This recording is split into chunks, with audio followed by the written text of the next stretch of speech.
Welcome to the Workamper Show, a podcast devoted to helping you discover how to finance your RV travel dreams. I'm Steve Anderson, the president of Workamper News. Each one of our episodes will either introduce you to people who are already living the RV lifestyle or to opportunities to work short-term jobs. You'll also learn how to hit the road the right way and make the most of every opportunity. Now let's turn over today's show to your host, Greg Gerber. Thank you, Steve. Today I'm going to interview a work camper with one of the most novel jobs I've seen among people living the full-time RV lifestyle with a family. The man is a pilot for a major airline. Today's episode is sponsored by Workamper News. With its Diamond and Platinum membership tools, Workamper News is much more than just a job listing website. When you put the tools of this professional service into action, you'll find out just how easy it can be to turn your work camping dreams into reality. The one-year memberships open the door to a one-stop shop for all things work camping. Being the original resource for work camping, you'll find the largest number of job listings, be able to connect to a community of work campers, and view resources compiled by experts who've been enjoying the RV lifestyle for many years. If you're serious about leading a successful and enjoyable work camping lifestyle, then a Diamond or Platinum membership is for you. You can even get started with a free 30-day trial by visiting www.workcamper.com/trial. Embark on new adventures today with the support of Workamper News behind you. Stephen Tree, his wife, and 3 kids, ages 10, 8, and 6, embarked upon their RV journey a little over a year ago. Prior to that, they had been living near Ann Arbor, Michigan. They had contemplated a full-time RV lifestyle for several years and just decided to jump in and do it.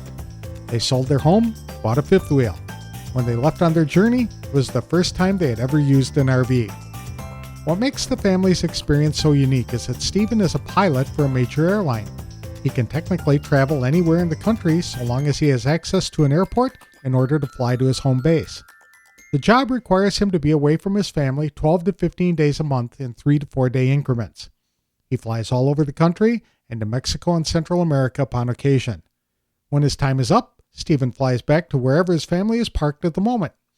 He does have some schedule flexibility so that the family really wants to do some significant travel. He can work up to 10 days in a row, but then take quite a few days off after that. As a general rule, Stephen will ensure the RV is parked at a full hookup site and in a safe location with plenty of things for his family to do while he is gone. Then, if they want to do any boondocking or more adventurous travel, they do it on those days when he can join them. His wife is involved in road schooling the kids, as well as planning all the family excursions when they arrive at new destinations. They absolutely love national parks. In fact, his children have acquired 92 Junior Ranger badges from all the parks they visited in the past year alone. One activity they really enjoy doing together is hiking. The family will frequently go on an 8 to 10 mile hike every week, with the kids leading the way. It took some adjustments for the children to move out of the house where they had a separate bedroom into an RV where they have separate bunk beds. However, they adjusted well and now really enjoy the ability to visit new places and see exciting things. Everyone is already making some incredible memories and will often recall key points about the places they visit when they're talking among themselves or with other people. Next summer, they're planning to travel up the West Coast to explore the Pacific Northwest, to view the volcanoes, mountains, and search for wildlife. To tell us more about his family's experience as full-time RVers working a rather unique work camping job, please welcome Stephen Tree to the show. Thanks for joining me today, Stephen. I really appreciate the time. Tell me a little bit about you and how long you've been RVing. Well, we're actually relatively new to this whole game. We've been doing it for almost a year now. We started just shy of a year ago.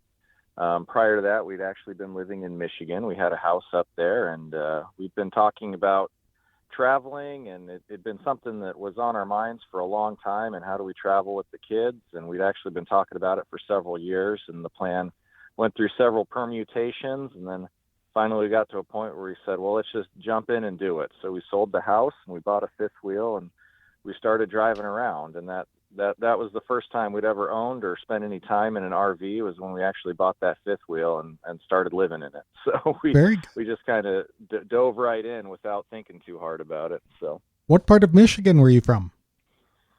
We were living in southeastern Michigan at the time. It was a little south Okay. of Ann Arbor in that area. Yeah. Okay. Very good. So. I've heard it's very pretty, but up in the northern part of the country, not so much in the big city there. Yeah, especially when you get up in northern Michigan, it's absolutely gorgeous, and in the summer it's just phenomenal. Up north, and then in the Upper Peninsula as well is really fun. Mm-hmm. So, how many children do you have? we have 3. So, and we're right in the middle of birthday season. They all have birthdays around the same time. So after a couple more weeks, they're going to be 10, 8, and 6. Okay. So, Are they a mix of boys and girls? oldest is a boy, and then 2 girls. Very good. So what type of RV did you buy to house this big clan?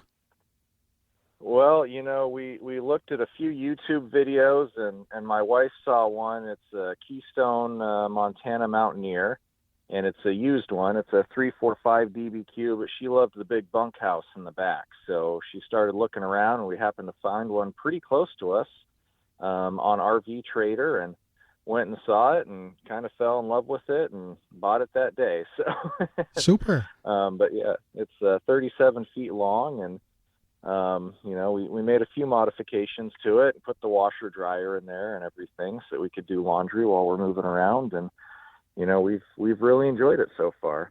That's great. So it's a bunkhouse. How many bunks does it have? There's enough room for 2 bunk beds in the back, actually. Okay. So in the rear bunkhouse, it has opposing slide outs, and in each slide out, there's room for a bunk bed. And Okay. there are bunks on one side for the girls, and then on the other side, we have a top bunk for my son, and then below that, we have a desk that we use for kind of the homeschooling and crafting area there. Oh, that's good. So there's no chance of another one coming around to fill that bunk. No, that's not the plan. Never say never, but yeah, that's not the current plan. So. Sure. It's a challenge, though, isn't it, when you've got 3 kids, when they can outnumber you?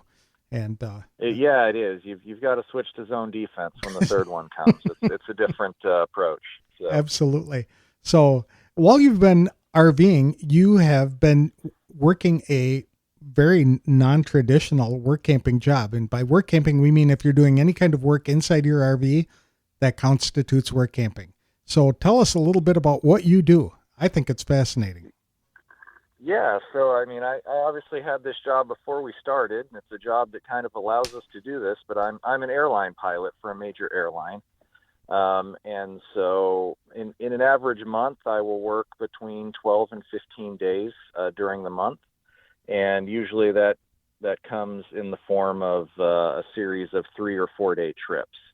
So generally I will fly down from wherever we're at. I will go to the nearest airport, and because I work for the airline, we have some travel benefits. We can fly standby basically, and I will fly down to my base airport and start usually about a 4-day trip. And so I kind of fly all over the country, and then at the end of 4 days, I end up back at my base, and I hop on a flight back to wherever the RV's parked. So That's neat. Yeah, so it works pretty well, and there's some degree of flexibility in the schedule. So every month I actually have to bid for my schedule for the next month. So all the pilots at the airline put their preferences into a computer program. Then the computer program crunches all that data and spits out everyone's schedule. And so I'm able to kind of bunch my work up together if that's what we need to do. So I might be gone for an extended period, 10 days or something like that. But then on the backside of that, I end up with quite a few days off in a row. So depending on where we're at and where we're traveling, sometimes that comes in pretty handy, or sometimes my work's spaced out a little bit more normally. Like I'll work 4 days, then be off for 3 or 4 and then go back. But it really depends on where we're at and how convenient getting to an airport is, and how much time we want to spend at any one spot exploring. So, do you typically have a specific route that you're flying, or do you just go wherever you're told to go? Yeah, pretty much go where I'm told to go. Currently, I am on the 757 and 767. With the current worldwide pandemic, obviously, there's a lot less international flying. I was doing some of that before the pandemic, but now it's mostly domestic. I do a little bit out to the islands, Mexico, Central America. But for the most part, it's domestic within the U.S.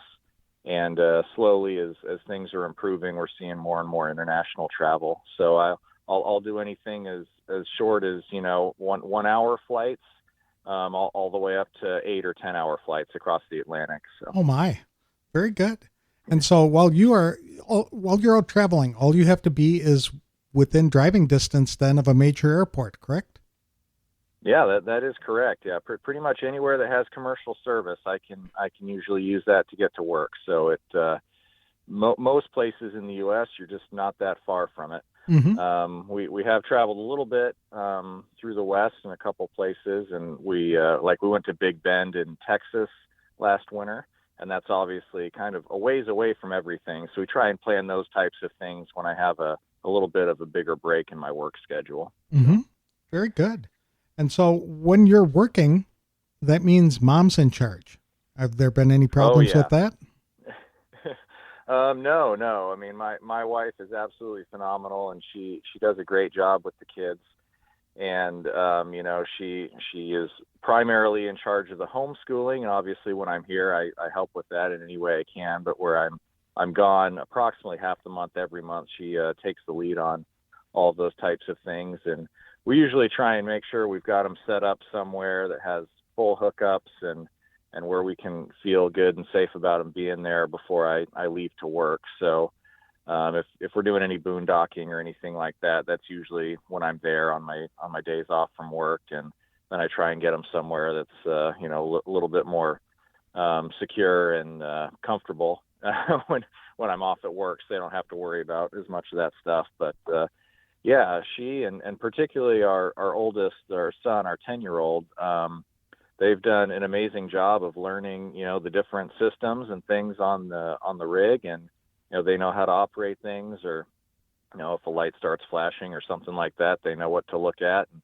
occasionally I get a phone call and ask about something, but they do a phenomenal job, holding the fort down, and my wife just does an amazing job with the kids with the homeschooling. And she is also primarily planning a lot of the excursions we end up doing and places we end up seeing. So we've kind of become national park system junkies over the last year. So if there's a national park site and anywhere within an hour or two drive of where we're at, my wife knows about it, and we're going there to get junior ranger badges and explore it. So it's been quite a fun year.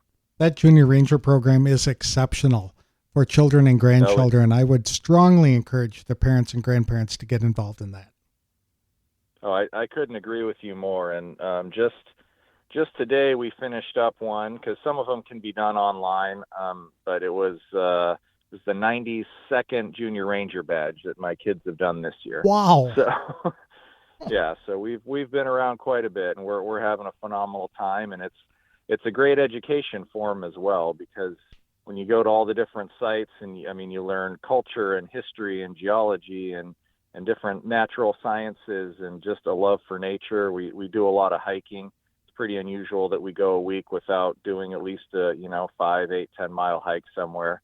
So we really enjoy getting out and about and learning all that there is and seeing all the wonderful sights here. So, well, I am impressed if your 6-year-old can go on a 5 to 10 mile hike, and I might be able to go 5 to 10 blocks. So my hats are off to her.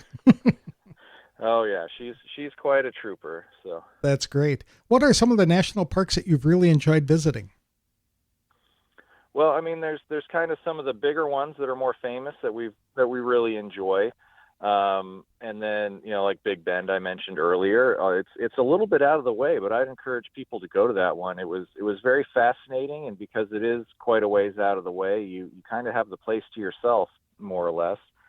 And then I'm sure you're aware, and many of your listeners are aware, but there's the national parks, but then there's the national park system, and the national park system consists of over 400 different sites actually, and many of them have names like National Monument or something like that. But we've been to a large number of those that aren't very well known that are actually quite phenomenal.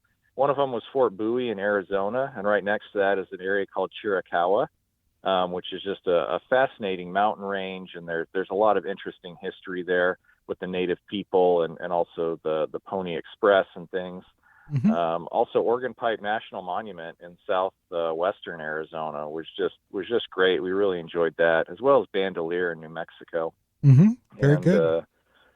my middle daughter, she is very much into art and crafts and loves drawing and art class and all of that. And so we were able to go to the Weir Farm in Connecticut, which is a national park site, and it's actually a farm. And there was a kind of a succession, several generations of artists that lived there. And so she was just thrilled that we got to go there and go to a place that's celebrated for art. And that was one of the highlights that she's had so far as we've traveled around. So. Very good. Have you been to White Sands National Monument, New Mexico? You know, we wanted to, but the time didn't allow for it when we were going through New Mexico. But we plan on passing back through that area probably next spring. So that's Okay. that's definitely on the to-do list. The kids will love it, I'm sure. And I would encourage you to Um, check the schedule to try and be there on a full moon night, because that is absolutely spectacular. It's I used to live in New Mexico many years ago, and we would grab a picnic dinner and go out into the dunes and go over 3 or 4 of the hills and just find a place isolated from everybody else and watch the sun go down in a blaze of color, and then turn around and watch this giant moon come up over the other side of the mountains on the other side of the park. And it's just really cool. And if your kids are that into sounds like a wonderful. it is. Yeah, I'm sorry, I interrupted you. Yeah, go ahead. That's okay. If your kids really like astronomy, a no moon night at White Sands is also fun, because they bring out a lot of telescopes. The amateur astronomers in the area bring telescopes into the park and allow people to look through it, and they can see the planets and the solar systems and things like that. It's a very good experience. Well, that does sound like a lot of fun. Yeah, we're definitely going to have to check that schedule and make a point of stopping there as we're heading back through that area. So. Hmm. What motivated you to do the RV lifestyle as a pilot? Well, you know, my wife and I have always had a love of travel, even before I started working in the industry. We met when we were doing our undergrad at Brigham Young, and I was actually studying engineering at the time, but I had my private pilot certificate, and I was sitting in different engineering classes and thinking, I'd just rather be flying right now. But so eventually that's what we ended up doing. And my wife actually continued school, and she's a veterinarian, and she worked for several years doing that. And she kind of worked her hours back as the children came along and got a little older, so she could spend more time at home with them. But we've always had a great love of travel, and fortunately I work in an industry that kind of facilitates that for us quite a bit. But we'd always talked about, man, wouldn't it be wonderful if we could take a semester off and go travel somewhere with our kids or do something like that. So we were always kicking ideas like that around, and for one reason or another, there was always something holding us back, whether it was, we had a newborn or work or, just a schedule or other commitments. And finally we reached a point in life where we could do it. And we had some friends that were looking into the RV lifestyle at the same time as we were.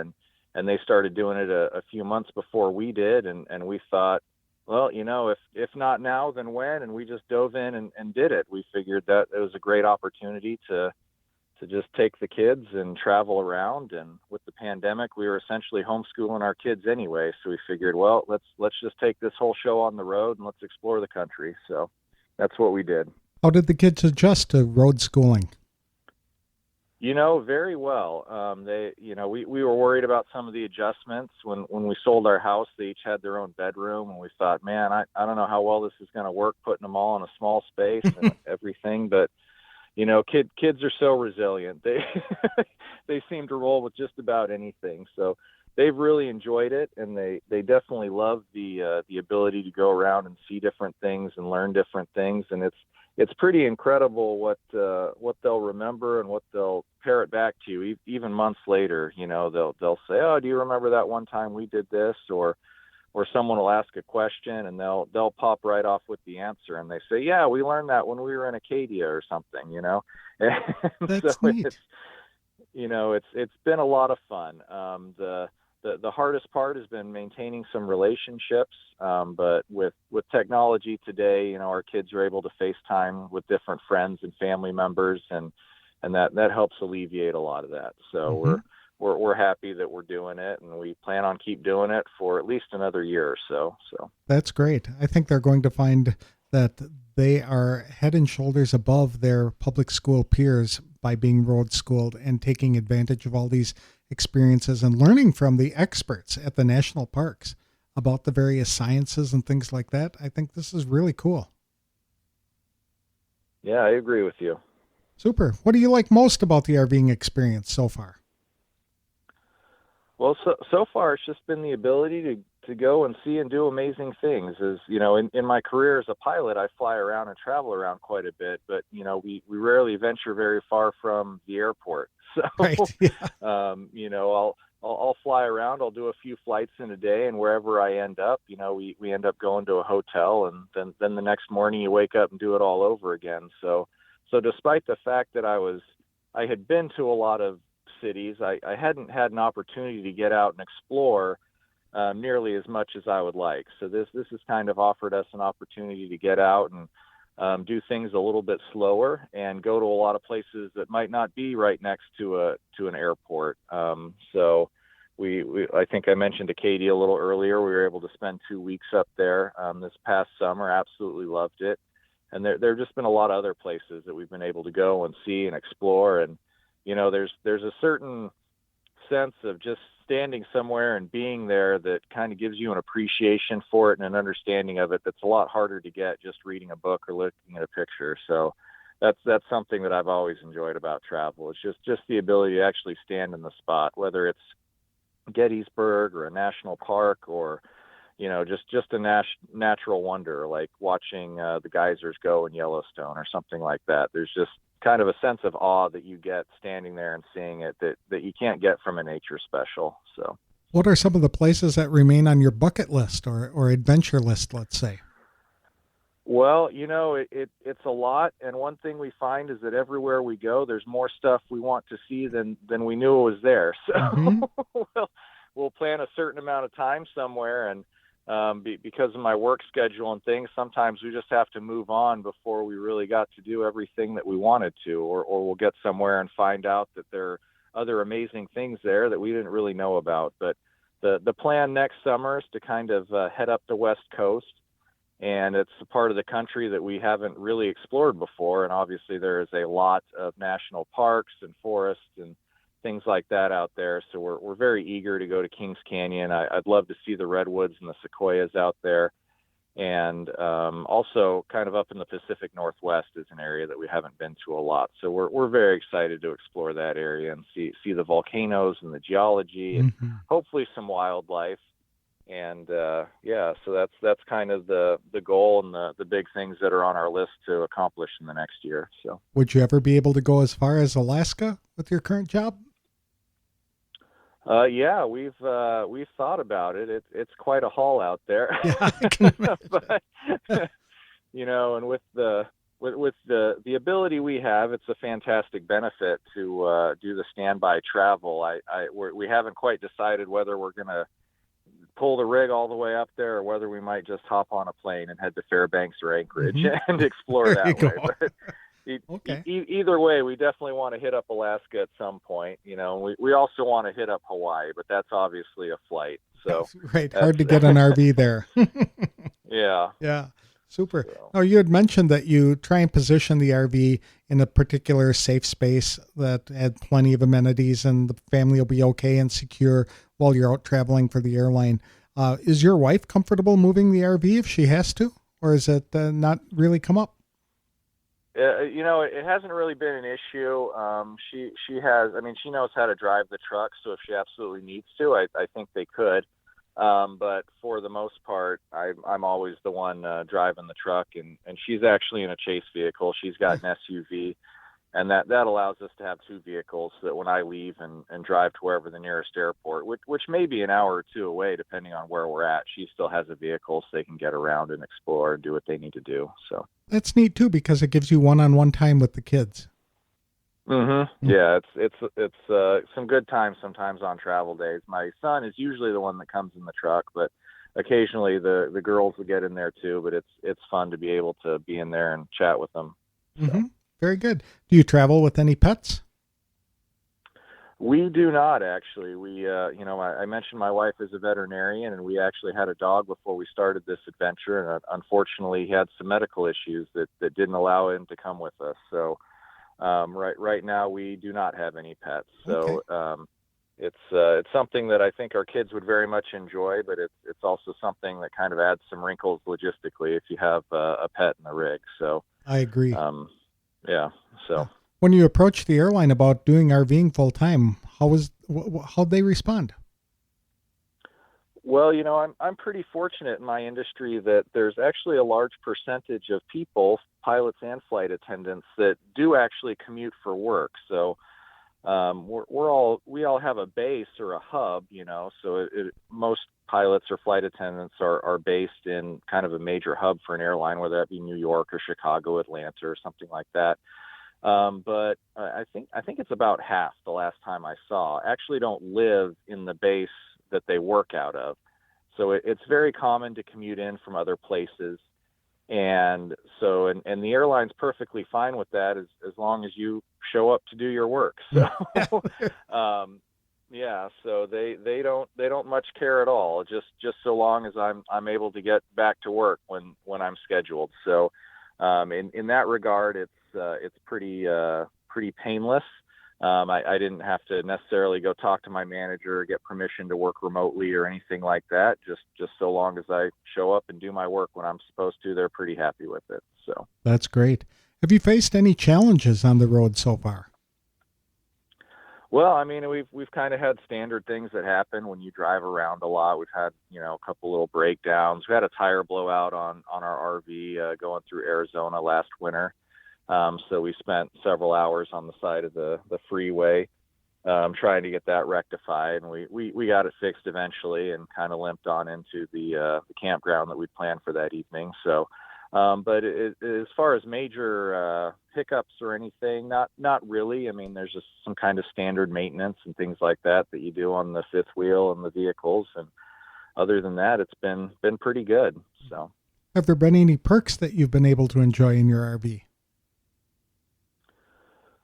The mobility is great. It's fantastic. Also, we're able, as we move around the country, we have different friends, both from the airline and from, attending colleges, and then they, kind of spread out across the country, and different family members. We were recently in Mississippi and was able to see a cousin that we hadn't seen in a while, and that was fantastic. So that's been a wonderful perk as well. And in addition to all the wonderful parks and natural features and historic sites that we've been able to see, we've also been able to really kind of reconnect and see a lot of our friends and family that we probably wouldn't be able to otherwise. And so that's been kind of a great perk that we've had doing this lifestyle. That would make sense. I mean, now you could show up at Grandpa and Grandma's house while you're traveling for a while, and they can spend some extended time with the kids, and you each have your own house. Yep. Yeah. In fact, that's what we're doing in Oklahoma right now. It's my parents live here, and so we just pulled in, and we've kind of got, a list of, everyone has to do their dental appointment, their yearly physical and all that stuff. So we're taking care of all those things and visiting Grandma and Grandpa through the holidays here, and then we'll keep moving. So after Christmas. So this is probably the longest we've spent or will spend stationary in one place since we started. It'll be, I guess, close to 2 months before we move on again. So we're enjoying that, and I think my parents are enjoying that a lot right now too. So. I can imagine. How far in advance do you plan your next destinations? Typically we're a couple to 3 months out. Might have a rough sketch, and we try and get some campsites booked or some RV parks booked. I'm sure you're familiar with Thousand Trails, and so we are zone members of that, and I think 60 days is our booking limit on that. So if we're looking at 1,000 trails, we're usually about 2 months out. But that kind of allows us to kind of work my work schedule around the sites and places that we'd like to see. So very good. And you said that your wife is involved in planning the excursions, which means that once you arrive at a destination, she takes over and she's doing the day trips. Oh yeah, yeah. She is usually very on top of that, and she knows everything in the area before we get there, and she's really phenomenal at plotting all that out. So we actually spend very little time in the different RV parks that we're staying at. And so to a large extent, we're not all that concerned about the particular amenities in the park because most of the time we get up and a typical day we'll do a little bit of reading, writing, arithmetic in the morning, and then we try and get out and explore wherever we're at, whether that's a bigger city or a more, nature area like the Adirondacks or something. Not to say my kids haven't enjoyed a couple swimming pools along the way, but we actually spend very little time in the RV parks that we're staying at just because we're always out and about exploring things. So, how is she doing her research? Is it all internet based? Yeah, for the most part, it's online. And then I mentioned we have some friends, and we've also made some friends along the way that have given us some great ideas and suggestions and places to go see and check out. Another resource that we've come to like is actually our neighbors that we talk to in the different RV parks. Oftentimes, they'll be in seasonal or annual sites, so they're a lot more familiar with the area. And they've been a fantastic resource for everything from great nature areas and hikes, as well as just, the best restaurant in the area or something like that. So we try and use all those resources to put together the best itinerary we can figure out. Those local folks sure know some out-of-the-way places, too, that most visitors to the area might not be aware of. That's a really good idea. Yeah, it's definitely true. We ran into some locals when we were up in the Adirondacks, and they actually told us to go on a couple hikes that we really enjoyed, and they weren't on the the standard list of hikes to do in the Adirondacks when you Googled it or anything, but a couple of them were really great, up to some fire towers. And so you go up, kind of hike up a mountain, and there's a fire tower on top of it, and the kids like climbing all the way up there, and you get some amazing views. And so that was just one example we had of how speaking with someone who's a little familiar with the area can really enhance your experience there. So that's great. Is there any advice you'd give to people considering becoming a work camper? Oh, well, I just say dive in and look into it. We've met a lot of people who do a lot of different things, and especially now with the pandemic, and a lot more people are able to work remotely, including a lot of jobs that previously were never even thought of as potential remote work jobs. And so if it's something you want to do, I would encourage people to look into it, speak with your employer. And there are also a lot of opportunities. We see them quite often at the different campgrounds. They're looking for hosts or help or things like that. And oftentimes those opportunities come with a free or reduced place to park your rig and even some pay sometimes. So I would say if people are interested in doing it, then do a little research and find out what really is out there, because it's entirely possible. And it's not like you have to be independently wealthy to make this work either. There are a lot of people who are still working full-time jobs and doing this and having a blast. So very good. Well, thank you so much, Stephen. I really appreciate the time, and I wish you the best of luck to you and your family as you continue this fantastic adventure. Well, thank you so much. It's been my pleasure.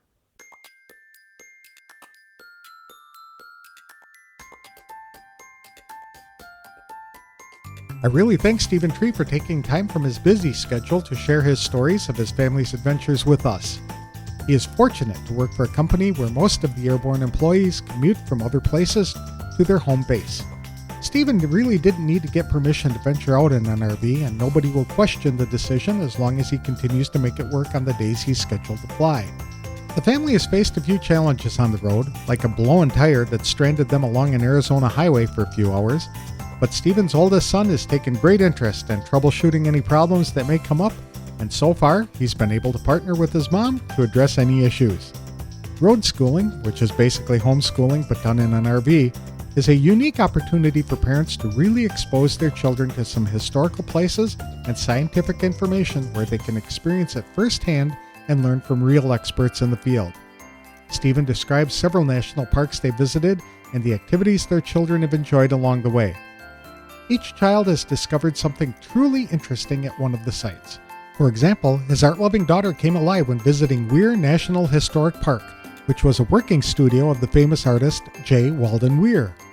Both Stephen and his wife has harbored a desire to travel since the early days of their relationship. When the kids came along, she set aside her career as a veterinarian to spend more time guiding their education and tending to their needs. After some friends embraced full-time RV travel, Stephen and his wife just decided that if they don't do it now, when would it ever happen so the family could enjoy traveling together? I really wish the Tree family the best of luck as they continue their adventures on the ground, and in Stephen's case, in the air as well. Today's episode is sponsored by The Dreamer's Journey. It's an online course and community produced by Workamper News. Life is way too short to keep your dreams on hold, so don't be held back by fear because you were designed for more. Get started in the RV lifestyle the right way with this comprehensive guide. For just $29.95 for 1 year of access, Dreamers have unlimited viewing of 50-plus videos to learn things like what type of RV to buy, goal setting, how to budget for the adventure, developing a positive mindset, setting up a domicile, and operating a small business on the road, plus everything about work camping and how to find the right job for you.